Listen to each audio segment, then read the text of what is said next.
Hey, this is Rich over at TVP Live with another quick tips tutorial brought to you by Adobe Photoshop Elements Tutorials Group. And let's jump right into today's poster. Wanted to create 12 rectangle boxes on a piece of paper to be able to put photos in.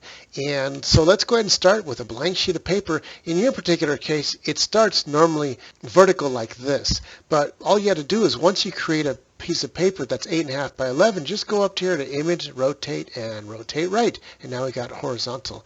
Now to create the rectangles like this, so we want to start by showing us a grid. Let's go to View and go to Grid. But before that, we also want to make sure that Snap to Grid here is also chosen so that we can create rectangles and snap them to our grid. But since we want 6 across, this is not going to fit properly. This is at a 1-inch increments. So let's go ahead and change that to a little bit less than, than half of an inch so I can fit 6 boxes across. I'm going to go over here to Edit, Preferences, and over here to Grid and Guide, and change that right here, every grid line, every 1 inch. I'm going to change that to like a 0.4, which is a little bit less than half an inch. I'll hit OK, and you can see they changed right there. Now let's go ahead and grab a box and just simply draw out the boxes.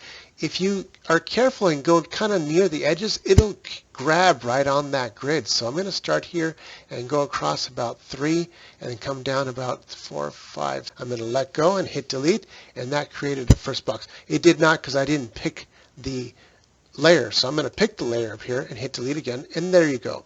All we got to do is create 5 more of those and just follow the grid. It does it for you. Here we go. 6. We'll do the same thing down a little bit and start it here, 3 across, and we'll just go ahead and continue that along to the end. And there we go. Now what we're going to do is just take our view and turn off the grid right there. And now we got 12 boxes on a sheet of paper. They're all aligned the way we want them. So I'm going to go ahead and lock that layer. And now I'm going to go to my first photo, and I'm going to drag it into the current project, which is this one right here. And as you can see, it's way too big. So all you got to do is zoom out, grab one of the little squares in the corners, and make it a lot smaller like this. I'm going to zoom back out. But we want this to be behind the layer of the white boxes. So I'm going to pull this layer down behind there. And now I can reposition and resize it exactly the way I want it to be. And I like that, except for she's bleeding into the other box over here, but that's really easy. All you got to do is grab a box here, drag it like that, and hit delete, and that gets rid of any excess of any of the photos. And you can continue doing that.